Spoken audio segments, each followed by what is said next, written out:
Good afternoon, everyone, and welcome. My name is Bina Castellanos, and I'm the director of the Institute for Advanced Study. For access purposes, I'd like to share that I'm a brown-skinned woman with dark hair, wearing black frame glasses, and a dress that's pink and black. The University of Minnesota Spotlight Series is a collaborative partnership between the Institute for Advanced Study and Northrop to present lectures, conversations, performances, exhibits, and other events around timely topics of interest throughout the academic year. This year's series focuses on racial and social justice. Today's event, The Black History of Jazz, is the first Spotlight Series event of the year. And so we're really delighted to have everyone here joining us today. And we're also delighted to have our fellow panelists. Today's event includes professional captioning. You can view captions by clicking the stream text link shared via the chat, or by clicking the Show Captions button in Zoom's menu. We will be using Slido to facilitate the Q&A today. So attendees can use their smartphones and scan the QR code displayed on the screen, or go to www.slido.com and enter the code Spotlight Series. Please note that questions can be submitted anonymously. We encourage you to upvote previously submitted questions to ensure we address questions based on audience interest priority. Please know that in order to respond to as many questions as possible, we may occasionally combine related questions. My next step in welcoming you today is to acknowledge that I'm speaking from the ancestral and contemporary lands of Dakota people, and that the University of Minnesota was not only built on unceded Dakota land, but built with the profits from selling thousands of acres of Dakota and Anishinaabe land. At the IAS, we see the work of supporting communities of color as inseparable from supporting our Indigenous relatives and colleagues. Toward that end, it's important to acknowledge and denounce historic and contemporary injustice and contemporary forms of racial injustice in the city where we work as well. So I begin by standing in solidarity with the families of George Floyd, Daunte Wright, Jamar Clark, Philando Castile, and many others whose loved ones have been killed by police violence in Minnesota. As a scholar whose work critically examines racial injustice, I also acknowledge and support the sovereignty of our Indigenous relatives while advancing the IAS's commitment to building an anti-racist and inclusive university that disavows white supremacy and racism. This semester, as part of the Injustice series, we'll be hosting several conversations featuring Indigenous scholars. In the months to come, we'll discuss how Indigenous knowledge-keeping systems appear in the archives, and our annual Thinking Spatially symposium is dedicated entirely to the subject of Indigenous data sovereignty. I'm also excited to share that our next event will be co-hosted with the Eastside Freedom Library in St. Paul. It will feature a conversation on book banning with scholars of African American history, queer studies, and cultural studies. So as you join us at coming events, I hope you will see how these events act as just one way we have committed to working alongside our relatives to dismantle the systems that seek to do harm, and to also working together to build a just university. And now, without further delay, it is my pleasure to introduce today's guests. Ayodele Cassell, a Doris Duke artist in the dance category, is a critically acclaimed tap dancer and choreographer. Born in the Bronx and raised in Puerto Rico, her practice centers highly narrative works rooted in expressions of selfhood, culture, and legacy. Her projects include the Bessie Award-winning film Chasing Magic, and the theatrical and film series Diary of a Tap Dancer. Cassell has performed at the White House, Carnegie Hall, Radio City Music Hall, Madison Square Garden, and elsewhere. Her works have been presented at the Joyce Theater, Lincoln Center, among others, so we're really, really delighted to have her here with us today. Cassell was a 2019-2020 fellow at the Radcliffe Institute for Advanced Study at Harvard University, a counterpart of ours, an artist in residence at Harvard University and Little Island, and has been a dance educator for over 25 years. Michael Galope is Associate Professor in the Department of Cultural Studies and Comparative Literature at the University of Minnesota, as well as affiliate faculty in the Department of American Studies and the Program in Moving Image Studies. He's the author of 2 books, Deep Refrains, Music, Philosophy, and the Ineffable, and The Musician as Philosopher, The Vernacular Avant-Garde, 1958 to 78, which is forthcoming in this coming year, in 2024, so I want to congratulate him. As a practicing musician, he has worked in a variety of genres that span a range of experimental music, rock, and electronic dance music, and plays with the minimal ambient band, IE. Elliot Powell is Beverly and Richard Fink Professor in Liberal Arts, Associate Professor of American Studies and Asian American Studies, and affiliate faculty in the Department of African American and African Studies and the Department of Gender, Women, and Sexuality Studies here at the University of Minnesota.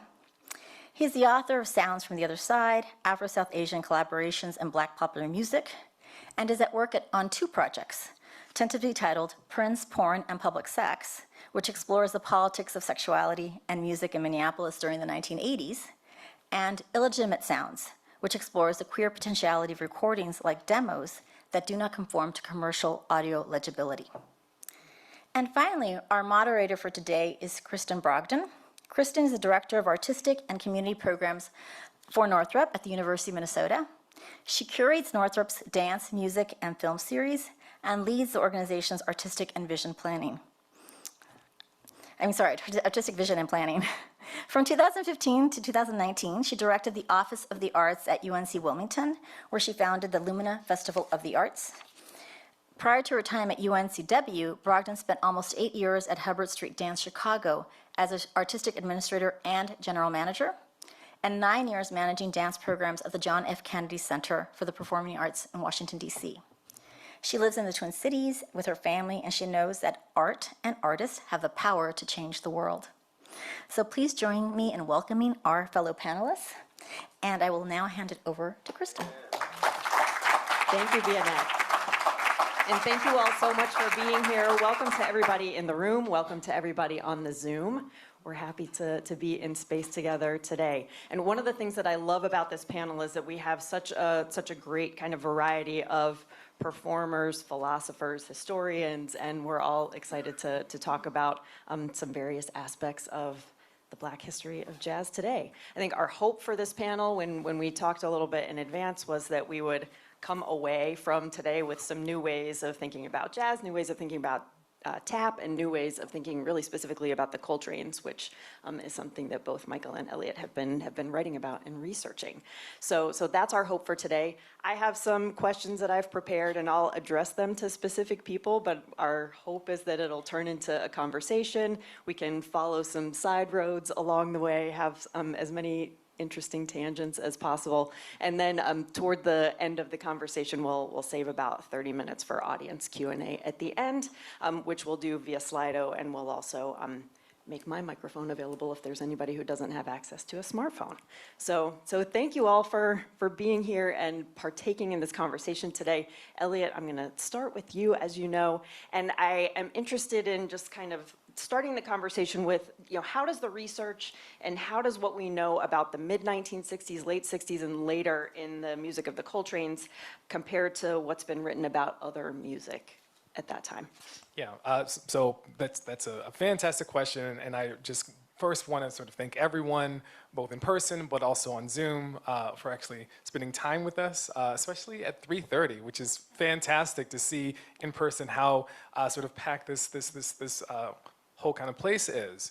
To kind of answer your question about sort of 1960s, both mid to late, and what we know and perhaps what we don't know as it relates to music and especially the Coltranes. I think one of the key things to I think about is there's a way in which in larger kind of memory and discourse is John Coltrane, for the most part, gets very much stuck around 1965 and around sort of a Love Supreme, and then there's a kind of lack of discourse, lack of research done on the kind of albums, the kinds of music, sets of explorations that he was doing in 66 and 67 up until his death. And so in a similar way, sort of Alice Coltrane is a part of that narrative as well. Alice Coltrane had been with John Coltrane years prior to this, but there's a way in which she gets footnoted in a particular way as an extension of John Coltrane, right? She gets known to be just the wife of John Coltrane, who also, played jazz and did these things and might have shared an Indian spirituality, which she very much did. but there's a way that Alice Coltrane has her own artistry, her own point of view. She's her own person. And she had her own sets of contributions to John Coltrane. So it's not as if she's an extension of John Coltrane, right? But rather she had a huge impact on his life, on his music, and then she had her own kind of career as well.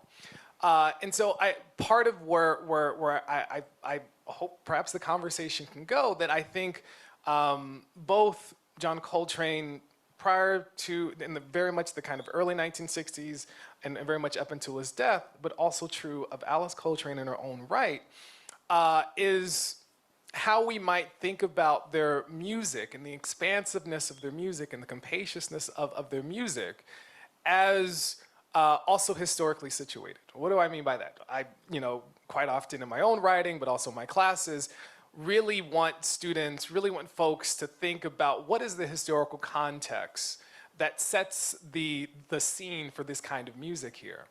And so while we might think about John Coltrane and Alice Coltrane and how they thought about Indian spirituality in their personal lives, but how it might have affected their music, part of where I come through in thinking about the larger social and historical context is to think about what's also happening in the world. That we see these anti-colonial movements across Africa, across Asia.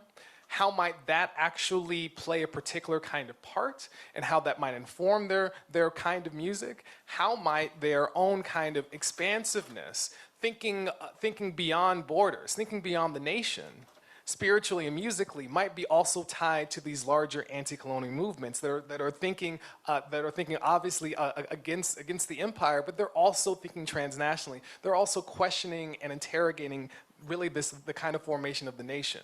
So while we have that historical and political and social context that's happening there, how might their music be kind of mirroring that kind of thing? How might their own music be a kind of sonic, maybe sort of alter ego, or perhaps even soundtrack to what's happening socially and politically within the world in this time?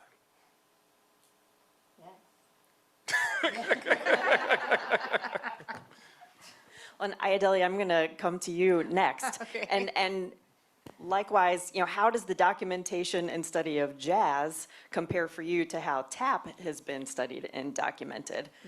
Because I think that you might have a point of view about how that happened. Yes, and I maybe do. what we should do to course correct I it. do, and thank you, Elliot, for that.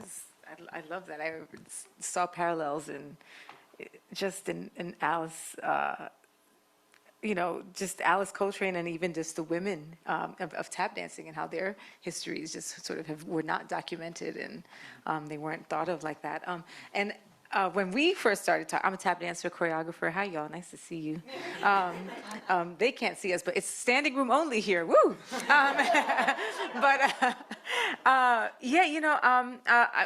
I think one of the things that happens as you endeavor to be a tap artist, if you're serious about it, if you're doing it for more than just like in your class because you have to as a young person, is like you understand that the education of it, the history of it is, and the origins are just sort of imperative to you really understanding like how and what to move and why you move in a certain way.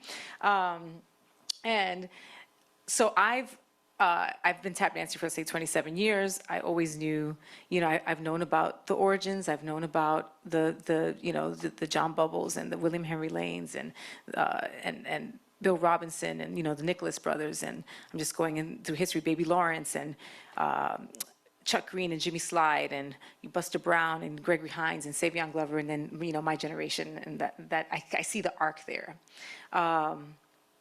And we also know that tap dancing and jazz music grew up in this country together. They were very inspired by one another, and very often those same dancers dance with those musicians. So Baby Lawrence and Art Tatum and Jimmy Slide and Count Basie and I'll go Duke Ellington and Bunny Briggs. We're all like linked throughout. And one of the things that I started to realize the more I got deep into my studies was just that, so everybody knows John Coltrane for sure. I mean, we know the great jazz musicians, but these tap artists were not at the tip of everybody's tongue. And forget women, like the women tap art. That's a whole conversation, which I hope we get into. And so one of the questions when we were talking about what I was curious about in being in conversation with y'all was like how jazz history has been so wonderfully documented in comparison to tap history. And my question coming in was I wanted to throw it back to you all to say like, well, why is that? Why did that happen? I have theories, I think if I may just offer this, tap dancers are often like soloists within this structure of a trio or a band, and I know that very often, I know that in the 60s, as rock and roll started to become more popular, the jazz clubs, they weren't really seeking tap dancers or, maybe even jazz musicians in that, in those venues. But then I also wonder, this is a question, I'm not suggesting this, but it's a question, is like, was there an issue maybe with having like a spotlight series, a spotlight on a tap dancer to, you know what I mean? And I don't know. These are questions that I have. I'm going to invite you, because we had talked about it before, just to maybe expound on or call on some recordings that we have, because we talked also about the idea of tap as music and some of the early recordings and some of the current recordings that we have access to be able to listen. And that's another thing that we'll do a little bit of in this panel, is just give everybody a chance to listen to some tap and some jazz. Yeah, surely. So should I give some context right now? That would be wonderful. As you were coming in, you were listening to Baby Lawrence, who there's a wonderful album called Dance Master. It's incredible. And John Bubbles also has 2 albums. So tap, we always say tap is music, and tap has always existed in this sort of, in this musical. It is musical by nature, but it's also been consumed as audio in the same way that just music is done. I just recently choreographed did the tap choreography for Funny Girl Broadway, and for me it was really important to have that particular character carry the legacy and the sound of what of that 1920s of the John Bubbles feel.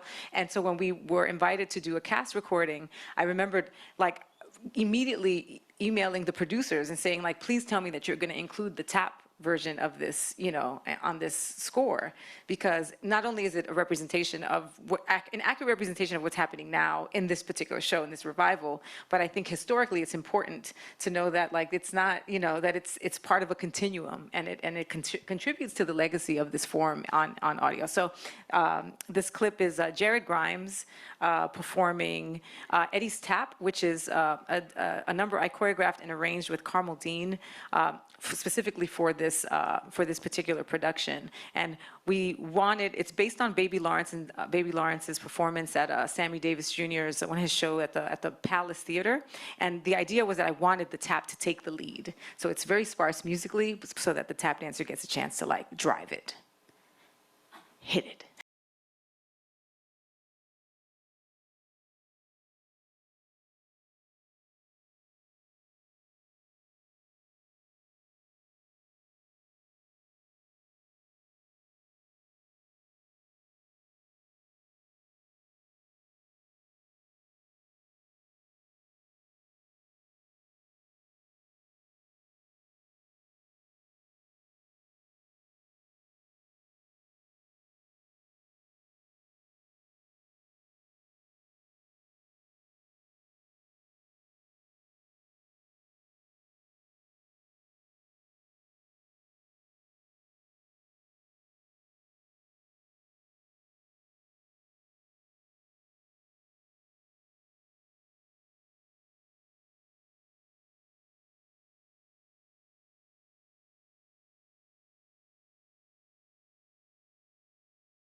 Jared Grimes. Thanks for that, Ayodele. And we're here to listen to this, but I enjoyed watching all of our feet move as we were listening to that. Is there anything else that you want to say about that recording, Ayodele? Well, maybe I'll say that one of the things that's important historically and traditionally within tap dancing is the element of improvisation. And that is, I think, the thing that where tap dancing thrives and lives, so beautifully, in that the whoever's dancing it, their personality is what powers, the dance. And so when I was choreographing it, and I was talking to Tori Beard, who's here and was assistant director on there, she said, we should put a couple bars of improvisation so that every night gives a dancer something to live for. 8 shows a week is a long, you know what I mean? It's a lot of, to do the same thing over and over and over again. So there are 4 bars of that exist of that there in this particular dance where he gets to put his own stamp on it in a way. And I'm just happy that it's there, that it will outlive me, just like we were listening to Baby Lawrence's work, and we get to, and all of those other incredible tap dance artists. Thank you for that, Ayodele. So Michael, I'm going to come to you next. And I would love to hear you talk about what happened in the evolution of jazz in the 1960s that kind of turned musicians and the art form away from making music that was for dancing. Yeah, I think this is a very broad trend, and we had been speaking about it earlier, but Amiri Baraka, one of the probably, I would say, the most prominent black intellectual of the 1960s jazz sort of modernist scene, talked about the changes in jazz music from a very broad historical and social perspective. One of the arguments he made in this book called Blues People, which in fact I'm teaching next week in an economies of music class with my colleague Sumanth Gopinath. And in this book, he talks about the history of jazz as, of course, being wrapped up in black social history and black social practices. And as one of the decisive moments being the rise of the swing era. And the swing era being both a moment of machine age, new technologies, new entertainment culture, right? And a rise of a kind of popular music, of which I know very little about tap, but I understand tap to be related to this moment.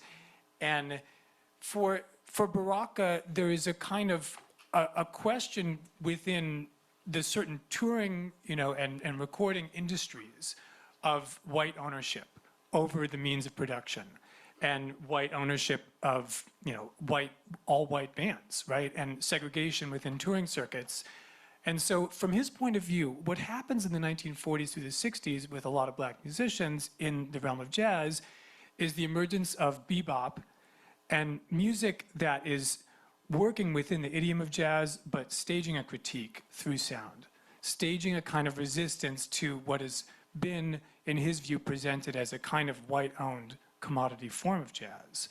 And so from the 1940s through the 1960s, there's 2 decades of extremely active and kind of complex sonic and social evolution, and a sort of rising to consciousness, both among audiences, within critics, and among musicians themselves, of the kinds of resistant capacities that this kind of music could have. I would, I guess in a philosophical mode, we say this kind of sound, thinking the unthinkable, pushing against certain sorts of social boundaries.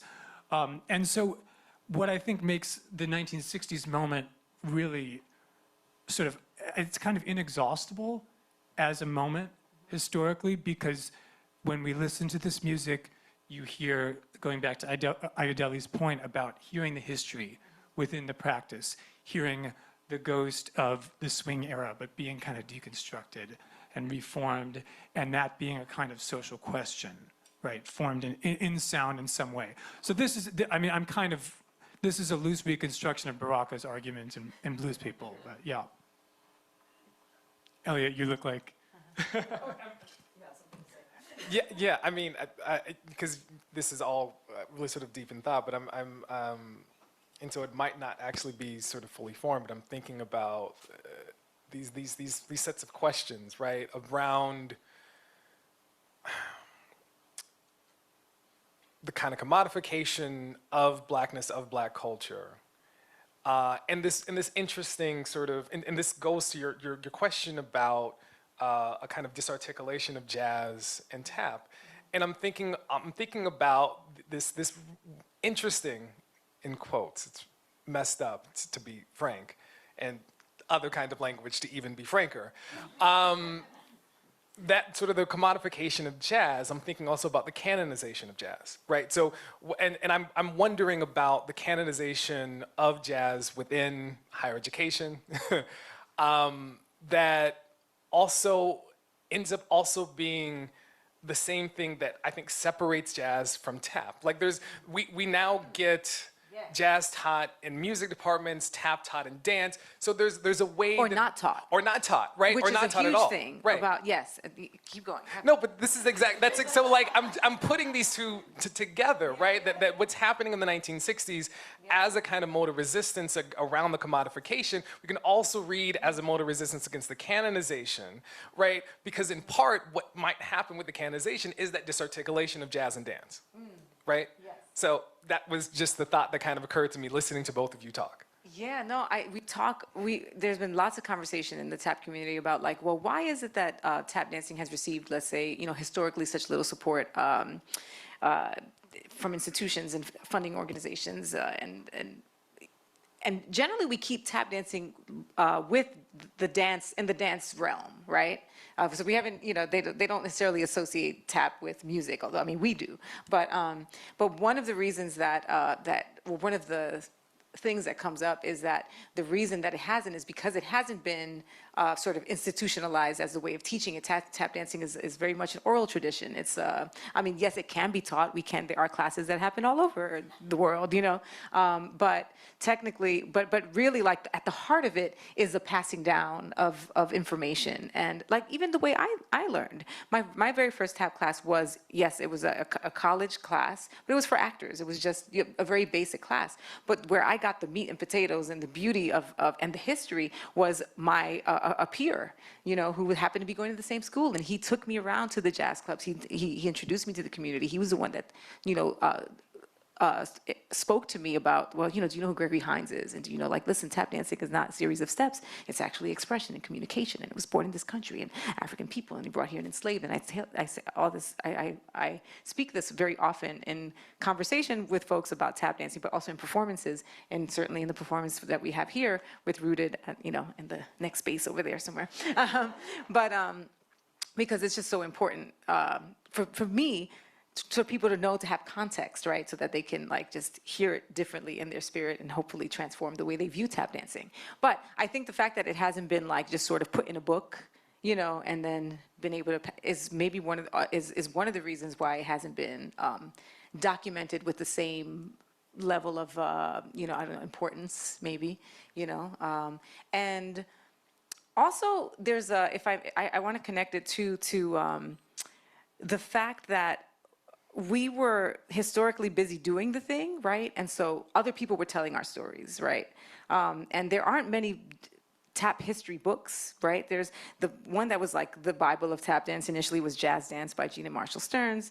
And then, and it was many, many years. That was like in the late 60s, perhaps, early 70s that came out. And then we didn't get another history book until the year in the 2000s, and then there's like and then Constance Ballas Hill does another one, 3. But like other people have been sort of documenting our stories, and I think that that's something that's starting to change with, I feel like, my generation. And even I have taken the responsibility to make sure to like voice what my own history is within this, and then also, giving history to those folks that didn't have them, and particularly women tap dancers, So when I think about Jenny Ligon and Lois Bright and Louise Madison and Cora Lared and Juanita Pitts, Lois Bright, all those people, all those women who were there in the struggle, in the fight, but they just were like, back here.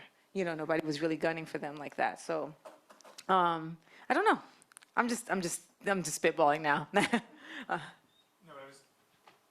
I was going to ask about the presence of notation and how that affects it. Because when you were talking, Ellie, about canonization, I was like, oh yeah, Charlie Parker solos became transcribed, and then you go study jazz at school, and you're going to study, people will study and reproduce a note perfect version of the solos that he at one point improvised and recorded, right? And so that lends itself to a certain kind of reproduction, right? Surely, and we do it, but it's not like in that traditional sense. Like we know Buster Brown's Laura. There are some traditional dances that get passed down, but they get passed down not in like this form. It's like in a class, if you take a workshop, and it does live, but it just doesn't live. It doesn't maybe hit the larger airwaves. But I do think that there's something in the value that is placed on this kind of notation that sort of diminishes and excludes traditions that don't live in that. Do you know what I'm saying? Yeah. Thank you for that. Well, I understand. I mean, music notation is wrapped up with the publishing industry and intellectual property, which is racialized in a very, very powerful way, right? So we've been discussing this in our economies of music class, but the way in which, certain forms of white-owned intellectual property around songwriting could be, that could be commoditized in a way that, people could have royalty streams and things like that, but not necessarily from recordings until a certain period of time, and how that works had complex politics to it. But that the politics of what's inscribed and how it's inscribed and the way it's related to power is such complex. It's very complex at this moment. And I think with that in mind, I'm wondering, I keep thinking about, okay, how do we change that? How can we alter that so that, does it happen in situations like this with, where we all know and understand it from all the sides, right? And how can you all advocate for this way of doing it? And how can I don't know, how do we work together so that, in 100 years, this is not the conversation that we're having, I'm really interested in that. And there was something else that you said earlier and I don't know if it was related, but when you were talking about resistance in the 60s, I was thinking, I'm working on a piece right now with, it's an improvisational recording of Max Roach and Cecil Taylor. And just two artists that, it's certainly by the end of Max Roach's, life, and Cecil was pushing against convention. So the resistance, not only in terms of what was going on socially, but just even with the convention of jazz, the convention of a 32-bar chorus and wanting to just express themselves, And it was when I first heard the recording, I was intimidated for sure. And it's weird because I work with Arturo O'Farrell a lot, and he is he's an incredible composer, pianist, many things. And we play a lot, and there's so much freedom in the way we play. And so when I first heard the beginning of the thing, I'm like, oh, this is me and Arturo. It's just it's free. It's we call it the sandbox. And then but it's 26 minutes of that. Of pure this is what I'm feeling, whether you understand it or not, is not really for me to, I don't care. And I love the freedom of that, because clearly there were musicians that were completely, masterful at what they did, but the idea of saying, no, I'm not doing it within this convention. I resist that, and I offer this. Yeah, I love that. And that's exactly also what is completely, as Michael's already mentioned, right? The kind of how jazz in the 1960s especially, but even pressing forward into the 1970s and after, is really pressing up against all sets of conventions, right? So whether it's modal jazz or free jazz or avant-garde, or whether it's the Coltrane's or AACM or the Art Ensemble, whoever, right? They're really pressing up against these sets of conventions, and you get these kinds of sort of musical works that are 26 minutes, 30 minutes, right? They are really, really long. And in part, it's about expanding the possibilities of improvisation, right? So this also becomes, so when you talk about sort of the 32 bars, right, you're kind of restricted to kind of do something within that kind of frame, right? When you free it up, right? This is in part the importance of modal jazz and free jazz and avant-garde and later on, is we're gonna take away those kinds of restrictions, right? And instead, we're going to allow more space, right? And it's a really kind of powerful kind of move here that I think also, to go to your point, Michael, about sort of notation, right?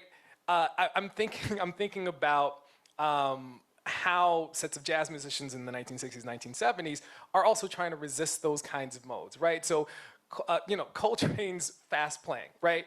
Like both Alice and John, right?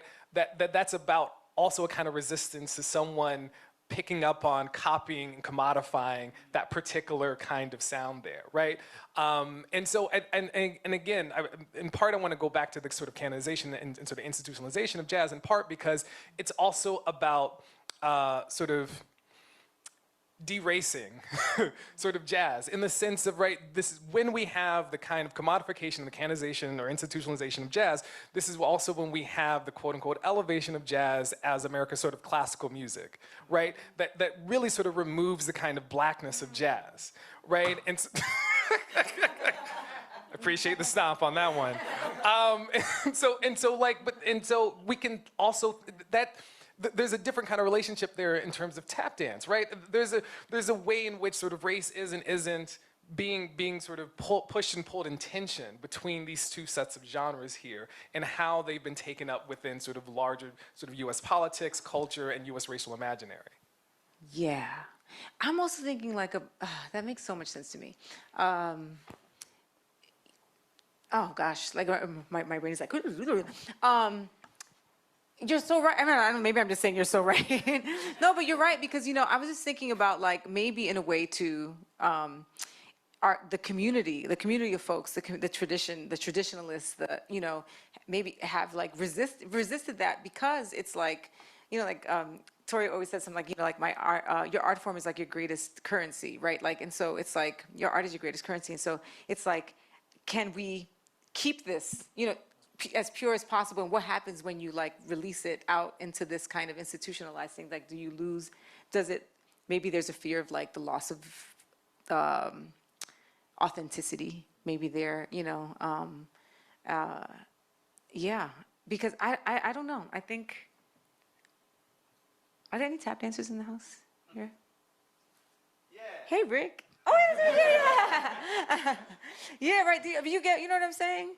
Like, I feel like we've been, because we're like tap dancers, I feel like are probably some of the most joyful people. Like, I think, you get in the room and you just like, the spirit is there. You just want to like jam and express and all that. And I think that, while the outside world has been saying for many years, oh, tap dance, I thought that was a dying art form. It was never really dying in that way. I think people were still, like, the spirit was there, and the community is, there are more people tap dancing now, more young people tap dancing now probably than ever before. And so I don't know, the culture is still very much alive and still connected to origins, And so maybe there's a little bit of a fear of like, well, what happens when you put it out there, when it becomes commodified and money. And I think about race too, like there's a whole, I'm gonna just jump back like to like, when you look at every history book, they always say like tap dancing is an Irish and African American sort of blend of and I started to question that, because I was thinking about, okay, well, when I think about the evolution of the form and I think about all the progenitors of the form, the people who changed it, who altered it, who innovated, it starts with William Henry Lane, beating John Diamond, an Irish, dancer, minstrel dancer, right? And they call William Henry Lane, this young 18-year-old, black young man from New York, the father of tap dance, right?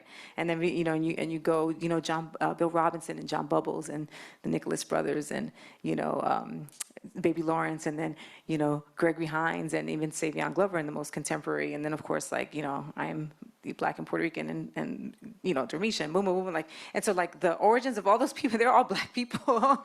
And never in the continuum. Yeah, we have Fred Astaire and Ginger Rogers, of course, that's film, it's different, Anyway, and so, but when we would say that, it becomes like, well, no, it's everybody can do it. I'm like, yeah, but we talk about the drum being taken away from enslaved African people, people, and out of that,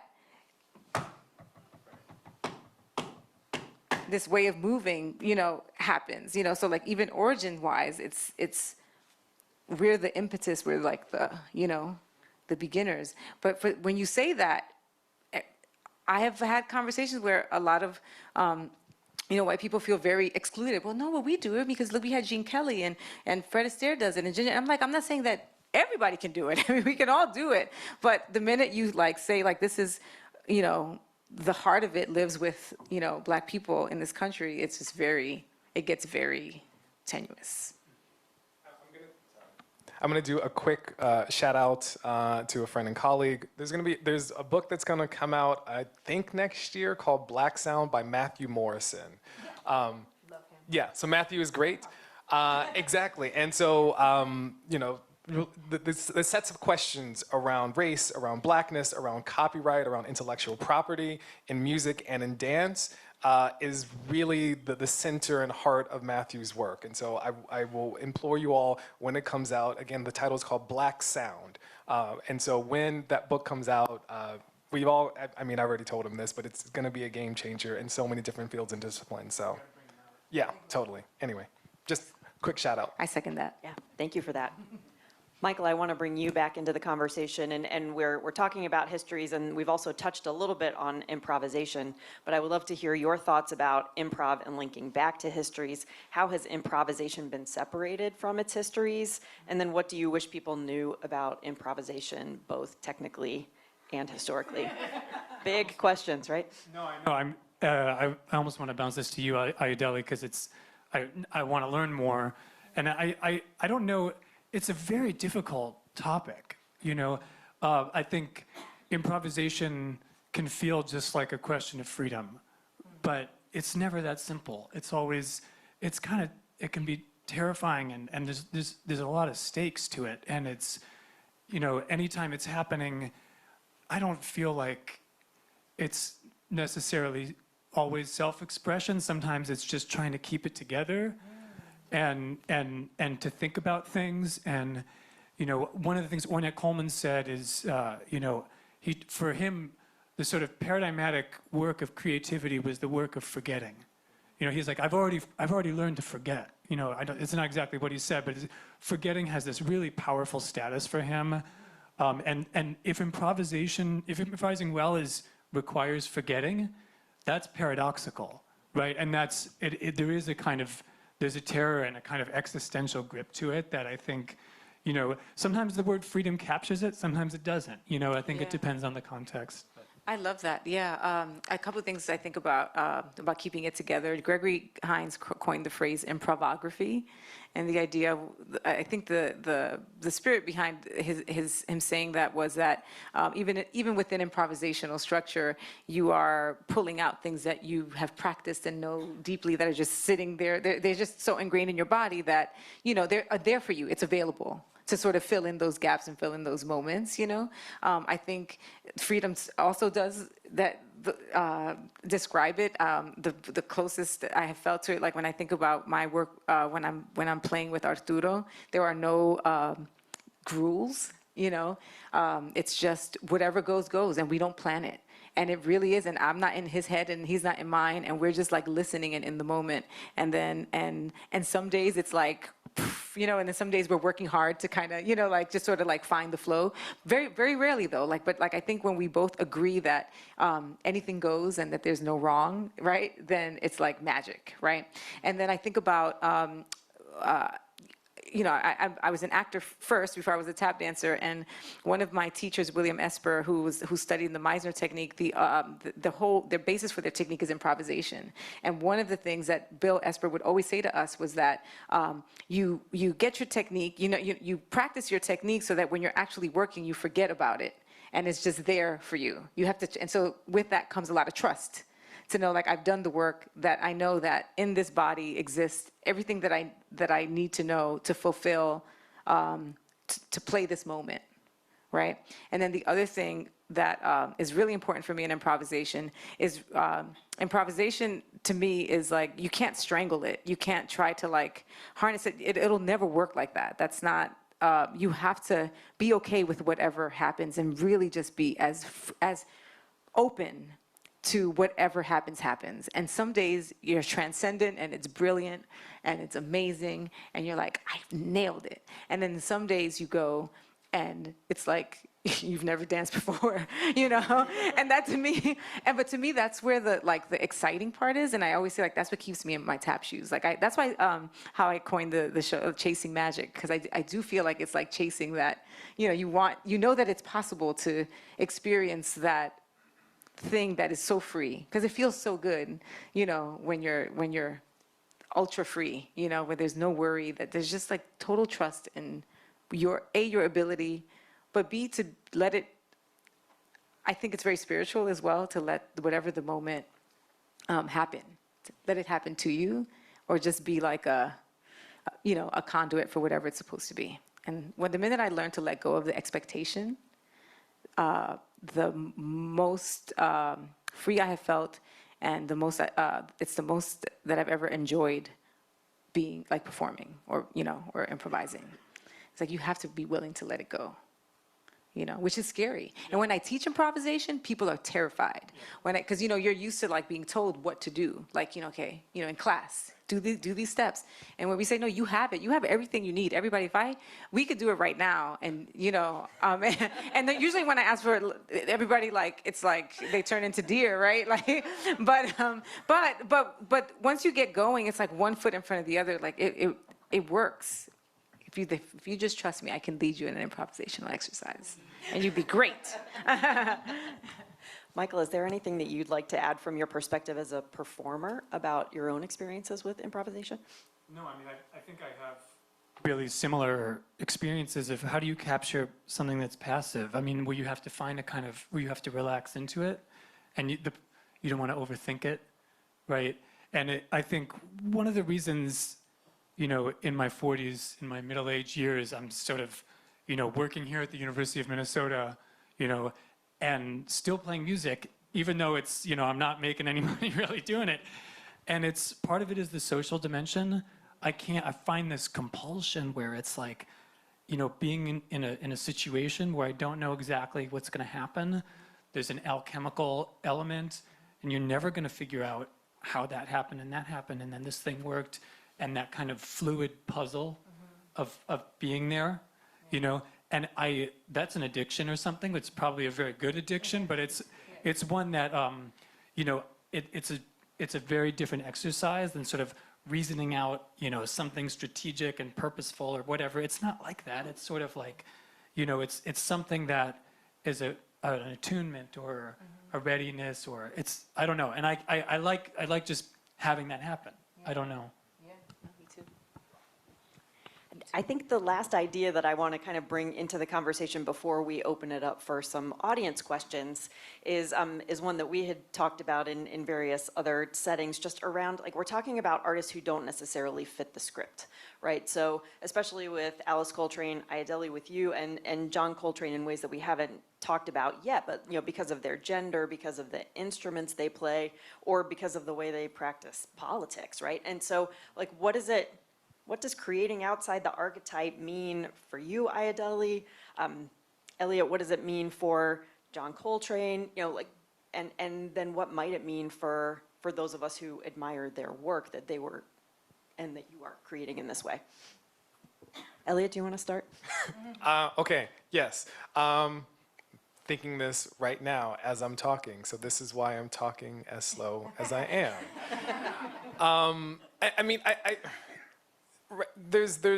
I think that there's a particular way, and in fact, I'm going to use the question of improvisation, or the prompt of improvisation, to actually get to this. In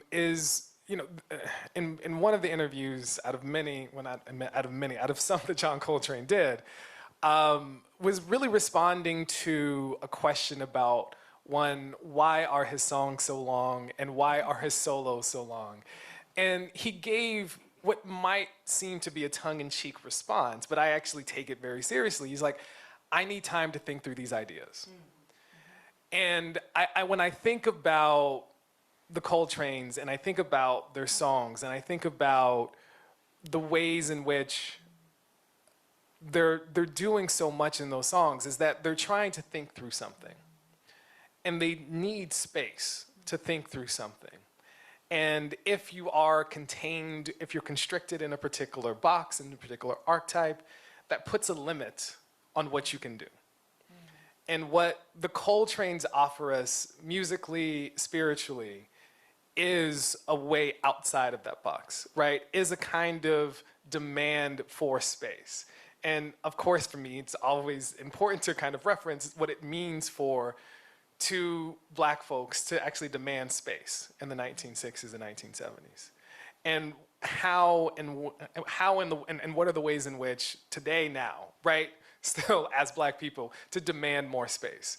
And how does music, how does tap dance provide a kind of cultural space to demand space, right? To a cultural kind of grammar, a cultural kind of imaginary to actually demand space. So when I think about the Coltrane's, when I think about how they don't necessarily fit into these particular kind of archetypes, when we think about certain formations of jazz, right? I think about their demand and their desire and their aspirations for more space, and what we might be able to learn from that, and how we might be able to use that within our own lives. Oh, I love that. Can I, okay. For me, I think how I felt I was, what was the exact, you said, like working outside the archetype, or, right? Yeah, so what does creating outside the yes, archetype yes. So I think for you? me, I mean, let's say up until this year, I felt like really showing up fully as my authentic self, claiming my full identity, Black Puerto Rican woman, you know, New York, Puerto Rico, tap dancer, all of those things, to be able to speak those, to speak and dance those things, I felt was creating outside of the, you know, outside the box and outside of maybe what was expected. To dance, to create a concert that relies on improvisation as much as, you know, some choreographed numbers that uses Latin jazz and not jazz, all of those things, to create something that is not 42nd Street is outside of the thing, you know, to create something that is not something that exists before, I think is one of the things that I think how I have shown up in a way that feels like I'm showing up with integrity, and it is unique by virtue of the fact that there's nobody else like me. Like literally, I don't have a twin, and even if I had a twin, she wouldn't be like me, right? Or he, right?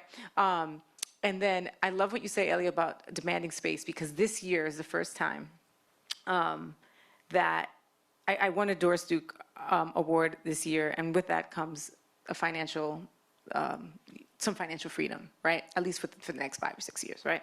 And the point of the award is to imagine for yourself, you know, if you didn't have pressure, what would you do? You know, and the coincidence, not ironically, but the coincidence is that I presented with this Cecil Taylor, Max Roach piece, right? And the reason my brain went, was because I was like, this is not conventional at all. And not that I have been doing work that's, I feel, conventional, but it still makes sense. And it still follows a certain structure. And I had a week residency where I was sort of just investigating and with this particular 26-minute piece. And day 3, I found a way in. And now I realize, too, that what I think the transition between Ayodele before 2023 and Ayodele now, between this moment and forward, is the demanding of the space and giving me the time to think about how I want to show up from here on for the next whatever amount of years. And for artists, sometimes we don't take that space, we don't demand that space or time for ourselves. And now I feel a little bit more free, not that much, but a little bit more free than I have before, right? To just take the time to think about it and to dance through it and move through it and play through it. And that's really exciting. And it's also a little scary, but it's mostly exciting. And when we talk about these giants in these art forms, I think I have a blueprint for what is possible. And if they did it, I can certainly do it, right? So I feel like free, I'm gonna fly from here on in. I'm ready to go, woo! Michael, we haven't heard you talk that much about Alice Coltrane so far. Would you like to say anything about her kind of like creating from outside the archetype, or maybe listen to a little bit of her music? Do we want to listen to that short clip before we do Q&A? Just a couple things. I mean, I think one thing about the way Baraka writes about 60s Afro-modernist bebop is that it doesn't totally break with the commodity form of the sort of history of Black popular music at all, right? Ornette Coleman in the beginning of his career is an R&B saxophonist, and that's how he begins. That's how he learns to play, and that his point is that it's infusing all of his experimentation, right? And I think the same is true with the Coltrane's in different ways, and it's kind of fun to track that when you also are tracking the kind of, I think, the notion of this sort of a racialized space, a space of politics, a space of thinking, a space of spirituality. Alice Coltrane's music is especially powerful, I think, and innovative in doing this. In part, what you'll hear on this is her rendition of My Favorite Things, which she recorded in 1971 and it released in her album World Galaxy in 1972. And this is obviously a famed album that her late husband had written. But in her version, you've got Swami Satchidananda, who was a kind of iconic guru of the 1960s. And he famously was at Woodstock speaking to people about Hinduism and about a sort of philosophy of taking the ego and sort of suspending or withdrawing from the ego in order to discover a kind of more impersonal happiness that was based in forces of life. And this involved forms of detachment from worldly desires. So there's long traditions of this within Christian mysticism, Meister Eckhart, and so on and so forth, perennialism. So this had been popular, but it was part of, and it was taken up within the domain of Afrocentric spirituality in a very distinct way. So that's one of the things that both Coltrane's were interested in. Elliot's has helped me a lot in learning more about this whole area. And what you'll hear in her rendition of A Love Supreme is actually Swami Satchidananda talking about his philosophy. And then you'll hear a tape splice between a kind of orchestral space, and then you'll suddenly hear her at the organ. And she's playing the same melody, the same motif as her late husband after his passing.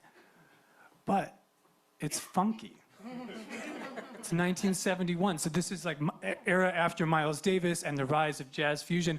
And so the dancing body is there in this kind of dream state. It's a virtual space, it's a hallucination. And a lot of her music has this, where it's like, this isn't a jazz combo in a club. We're in a sort of future landscape, and we're not exactly sure what the coordinates are. So that's, yeah. You want to add something, Elliot? Well, let's hear it. And maybe if we could also have the Slido slide put up so that while people are listening, they can also think about their questions.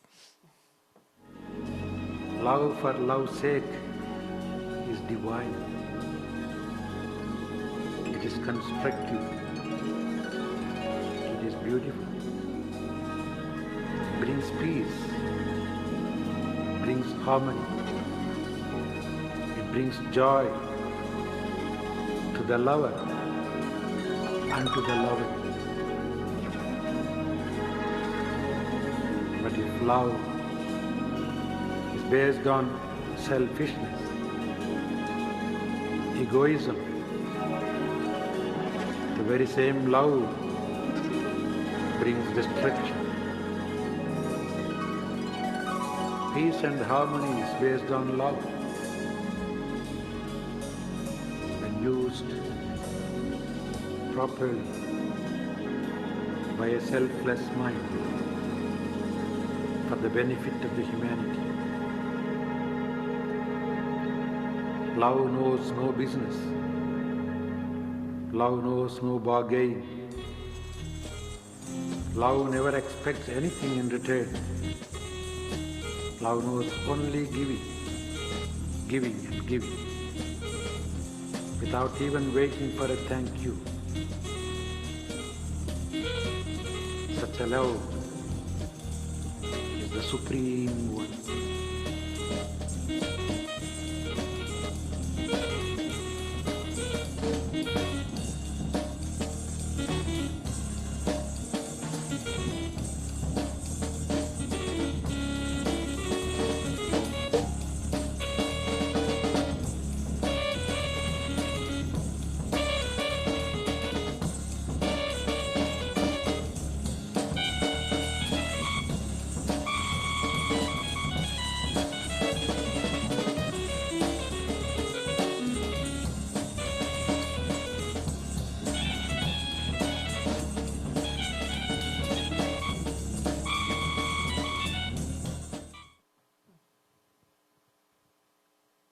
All right, we're starting to get some questions.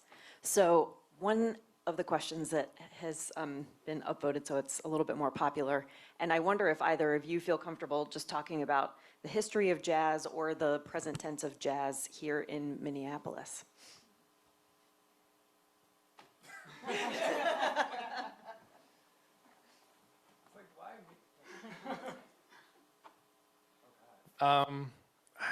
Ooh, it's a great question, and I wish I could give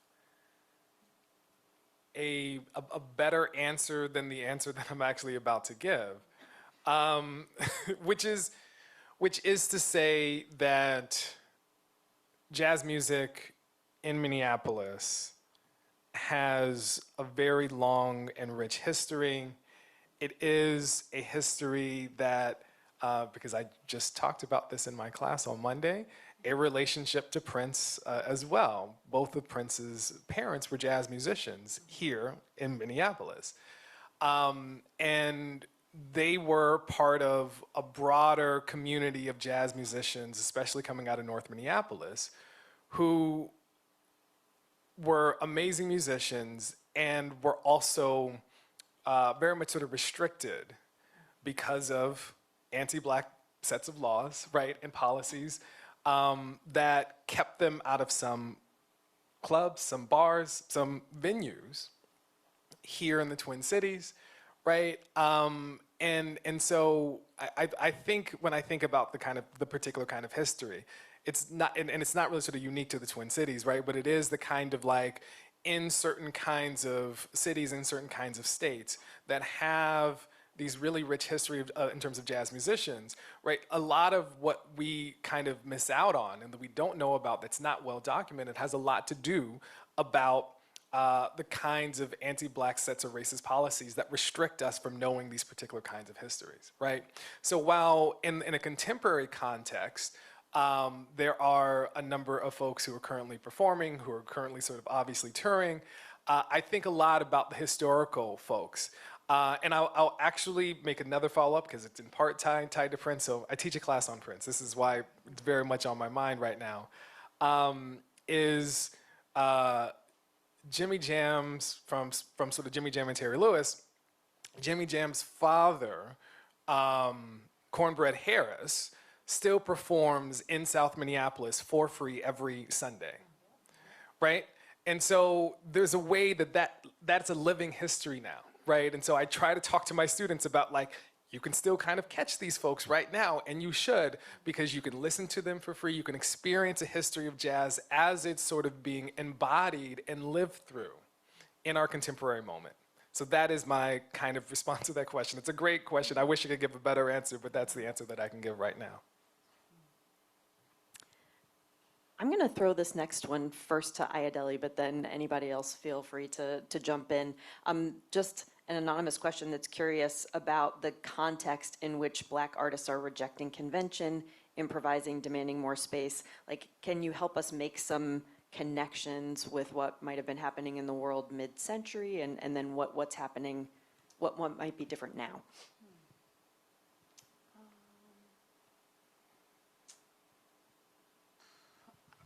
I mean, in a way, mid-century. I'm thinking that, I don't know, because I always feel like tap dancing is resistance, and so to me, it's always been resisting convention from the beginning of time. And it's a young art form, so I mean, it makes sense that we have so many sort of the evolution. We can point to the evolution like really easily. I think Gregory Hines was also. I mean.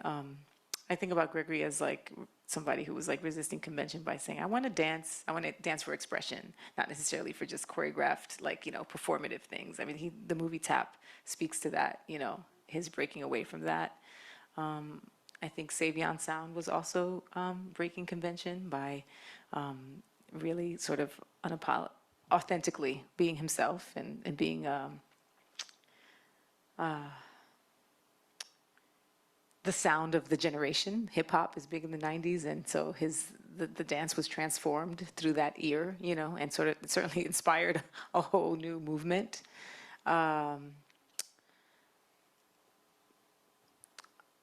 Ideli, I don't want to interrupt you, but the Yeah. thing that I would love to hear you talk about that would provide some more context, and you touched on it, and we haven't had a chance to get back to it, is just about like the history of women I in was- tap. Yeah, and then the rest, the next thing I was gonna say, when I think about the way women were resisting, you know, even wearing the kind of shoe that you wear, you know, the fact that in the, you know, 40s and 50s and 60s, how we have, you know, the Hoofers Club where only men are allowed and women are not allowed in those spaces. And those were the spaces where, you know, tap dancers did their networking and they learned new steps and they kept, you know, they sharpened their skills and women were not allowed in those places.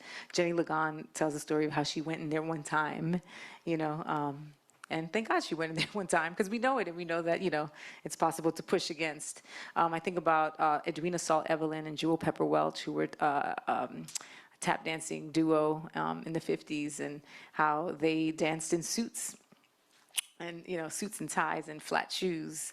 I think about Lois Bright, sort of, you know, holding center stage between, in that Miller Brothers and Lois clip, 1941, I think. Heidi Ho is the clip. You should look it up. It's incredible. I think, yeah, just the way women were showing up in spite of opportunity, in spite of racism, in spite of sexism, and to me is like really inspiring. And it's been one of my, like the journey that I've been on over the last really 20 years in digging up their histories and just finding out Alice Whitman and the Whitman sisters during vaudeville and how they had like a whole business and, you know, and provided work and opportunity for so many, you know, dance and musical artists, you know, touring the country in that vaudeville circuit. Talk about breaking convention and, you know, and resisting stereotypes of what was possible. I don't know. And then I think my generation of women are they're doing it. You know, you know, when I first started dancing in the mid-90s, it was very male dominated, right? And so, and Gregory would say it, you know, it was very, very obvious. And I think we can finally say that that's no longer the case. Like women are leading now more than ever, you know, Michelle Dorrance and her company and, you know, Dormisha and certainly myself. And I think it's because we've dared to just sort of, you know, push against against the wall. You know? Yeah, I think about all the women that you mentioned, and then also Michaela Marino Taylor, who yes. is like in jazz clubs. And Michaela really, Marino Lerman is I love that one of the ways she Thank you for describes that. herself is as a band leader, you know, it's beautiful. Ali Bradley, I mean, Brene Ali, you know, she's in Flint, Michigan, or I think now she's in Baltimore. There are more women now leading than ever before. And what I love so much about every one of those folks is that not only are they sort of like creating a legacy for themselves, you know, certainly, you know, with the work that they create, but there's always a reaching back and there's always an acknowledgement as to like, you know, what our histories are and what the history is. And I don't know, I think that's really beautiful. Yeah, but I feel like one of the things that I have dedicated my life to is giving voice to those women whose histories we didn't know, you know, because for me it's about a way of like sort of righting a wrong that, you know, I wasn't there, I wasn't the one keeping them from the opportunity, but I feel like in my own freedom of, like my success, right, it doesn't happen without knowing that they were pushing against the same thing, right? And so for me, a way to sort of give them the spotlight is to just always speak their names, right? So if I bring them into every room that I occupy, then it's a way to write them back in, but also to maybe just give for justice, you know? Yeah, I'm going to combine a couple of questions because the energy that I'm getting from the Slido is that people are really craving tying what we've talked about historically to now, and maybe like what are we learning from history, what is the current context and political and social issues, and what's going on in the scene today. So we'd just love to open it up to anybody who wants to answer, like how do you think that some of the historical things that we've talked about relate to what's happening right now?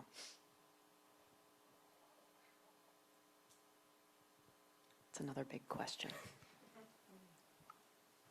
I'll just say one brief thing about Alice Coltrane is that there hasn't been much scholarship on her, and it's just coming out. I was thinking of Tammy Kernodle's work on Alice Coltrane and gender, and talking about, I mean, she had 3 children when the Coltranes first got married and moved in together in suburban Long Island. And so she talks about how she really couldn't do much music for a while. And so there's gendered labor of social reproduction that's wrapped up in that. And then the question of both the gendered and race quality of like, who can become, a lot of artists who are white men could become college professors in the 1960s, even if they were doing really experimental work. But that was not an opportunity that was really available to Alice Coltrane. She became a spiritual guru and started an ashram eventually. And so one of Kernodle's hypotheses is talking about what kind of subjectivity was available in the 1960s. And I think it's instructive just to think about how not much of that history was really discussed until very recently. And so the scholarship is appearing now. And I think there's a way in which I think we're just learning how to grapple with some of the enduring structural patterns that, you know, were rising to consciousness in the 60s, but took decades, I think, and are still being processed. I think I felt like one of the things that was starting to happen, I think we are past that, but that I saw history sort of repeating itself in a different way a few years ago was, you know, with the advent of like dance shows, like So You Can Dance and Dancing with the Stars and this, that, and the World of That and all the dance things, right? And tap dancing was sort of being excluded from that. But more people were dancing, I suppose, in studios. It was very good for business, I suppose, for dance studios around the country because of enrollment. But I remember like seeing, even in concert stages, tap dancing, they would only book one tap act. Like, so any, you know, in any venue, it would be just potentially one, if any, right? And so I started to notice that as tap was sort of being included and people were winning more awards and getting more notoriety, those are the only people getting work and being presented. And so, and I'll just be very frank, the artists that were getting the support were white artists, white tap artists across the board. And I just thought that is like, it's wild because there's so many, as I said, there's so many incredible artists from, and all over America. You know, Chicago has a huge tap scene, you know, and I just remember thinking like, this is wrong. Like, this is like, how is it that this art form, it's a black art form, is not being, like, we're not even getting the support to be able to like, present the work or to, you know, to share our stories or whatever. And so I remember doing a panel called, it was called Decolonizing Dance. And this was 4 or 5 years, I don't know, 5 years ago maybe. And I just said, I just wanted to speak about that. I said, hey, have you noticed this is problematic? You know, I'm not saying that those opportunities, those people certainly deserve it, but we are, there's a very deliberate exclusionary practice that is happening again. When I think about, you know, minstrels, and, you know, vaudeville, the fact that Nicholas Brothers clips couldn't even be played, and they would like cut them from the scenes in some places where they were showed the films in the South, right? Like, I don't know, it just seemed like very gatekeepy again. And I spoke to it, and I said, and it wasn't because I wanted, you know, sure, I'll work, but it's not about me, it's about the practice. What are we doing? How are we repeating history? What is our responsibility here? And the minute I said that in that particular panel, there was a gentleman named Aaron Maddox, wonderful, he was the artistic director over programmer at The Joyce, and he said, hey, and he wrote me an email, he said, I would love to talk to you. That year, he programmed me, he programmed Dormisha, Jason Samuels, and Dare Grant, and he programmed Doran Stantz. And all of a sudden, where there was only one, now there was space for 3. And so I think, like, when we say, like, how do we, what's happening now is that we are using our voice more, you know, and we are, I think, like, speaking truth, you know, to what's actually happening. I think it changes the landscape for the better, you know. Yeah, that's what I wanted to offer. Yeah, thank you for that. There are also questions about a couple of specific jazz artists that I will invite, you know, if you have any comments about it. So just questions about, like, how does Charles Mingus fit into the Black history of jazz? And then also a specific question, and I've heard you talk about Ornette Coleman's harmonics, and how does that fit into the history of jazz?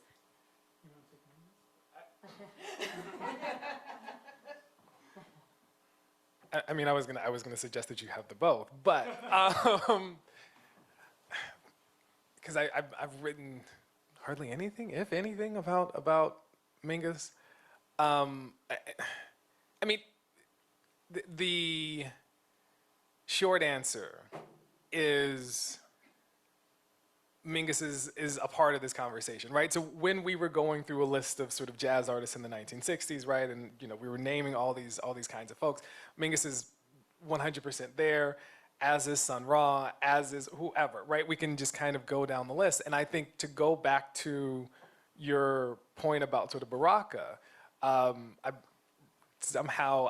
also forgot to mention really the Black Arts Movement, right? Which becomes also very central during this period in the 1960s for a number of ways, but one of the ways is how central the work of Coltrane, of John Coltrane, of Mingus, of so many folks are to that particular movement from the mid-1960s going into the mid-1970s.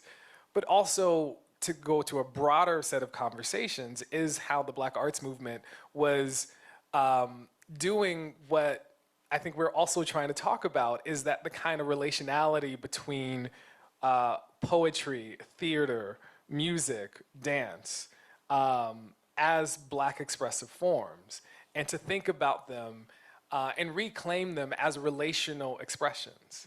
And I think that there's a particular way that with the Black Arts Movement, how they were thinking about Coltrane, even though sometimes I disagree with how they were thinking about Coltrane, how they were thinking about Coltrane, how they were thinking about Mingus, how they were thinking about a whole set of other artists, but thinking about it in relation to poetry, into theater, into dance, into other kinds of performances, is to actually make a kind of offer for us to rethink and reconsider these sets of Black expressive forms as always being and moving very much together.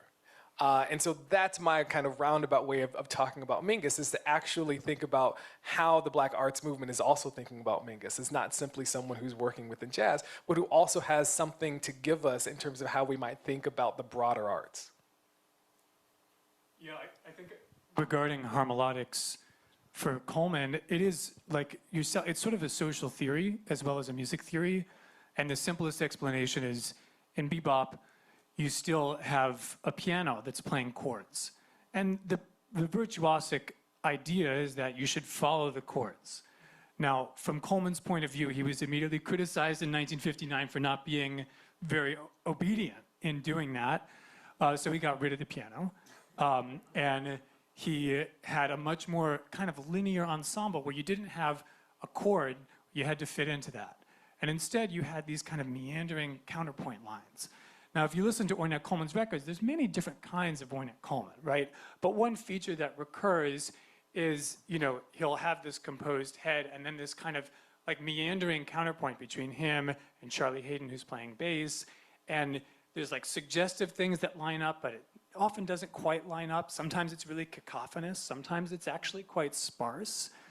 And so he had developed this practice, and in '72 when he wrote Skies of America, which is actually, this came out, and this was actually an orchestral piece, he theorized it for the first time. So it's kind of a theory he came up with after he was already practicing it. He called harmonic theory. And it was this idea, it's sort of like if any of you studied an instrument in middle school band, you realize that one person's playing what they think is a C on one instrument, and somebody else, it's a different note, because different instruments are transposed into B flat or into F or whatever. And he was like, this is really productive, because actually like your C is not what I'm calling this note, you're calling something else. And for him, that's a kind of question of differential perspective. It's a sort of like flowing democracy in action that doesn't have the piano telling you, you gotta obey this chord, right?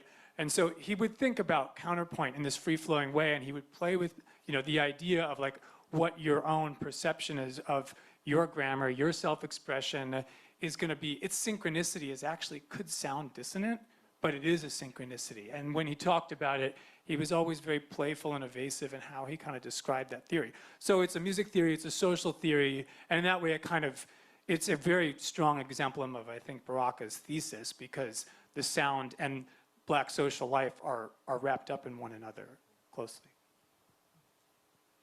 Thank you for taking taking that question so brilliantly.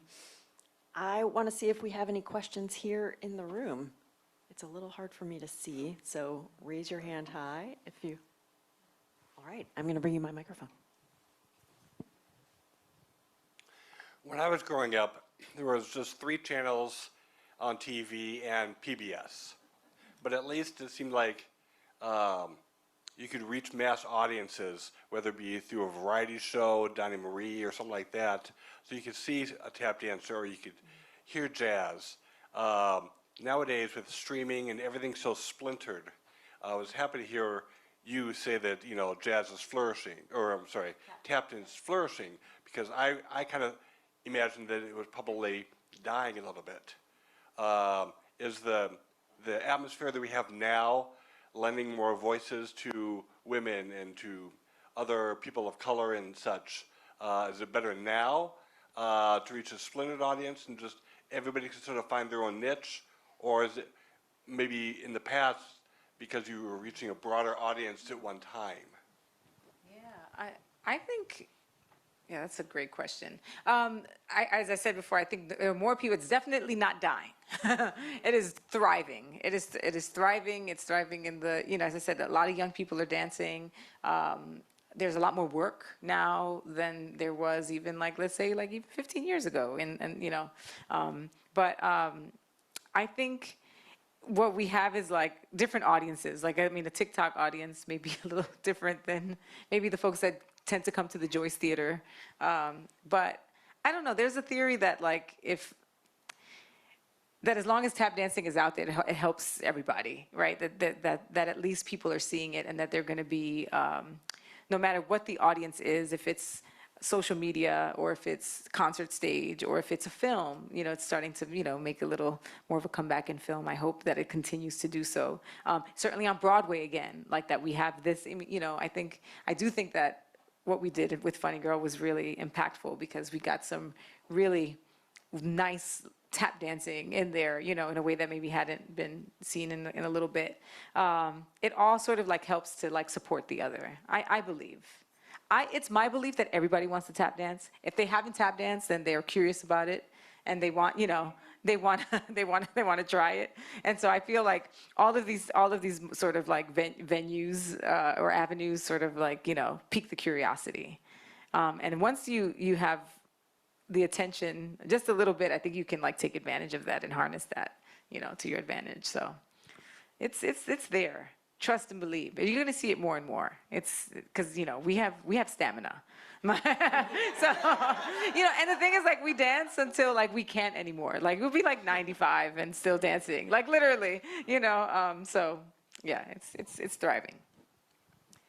You know what, we're getting close to time, and I think that that is a beautiful way for us to end. So thank you all so much for sharing your ideas and expertise and being so open to answering questions today. Thank you all for coming. I will mention that the next one of these Spotlight Series conversations is on October 11th. We'll be talking about Drum Folk and the Stono Rebellion, which we got a tiny little preview of talking about today. And we'll also keep our ears and our minds open for Black Sounds and the other writing that's coming out. And if you can get a ticket, you might be able to see Ayadelia and her cast of Rooted tonight and tomorrow night in the main stage at Northrop. So thank you very much for joining us, and we will see you.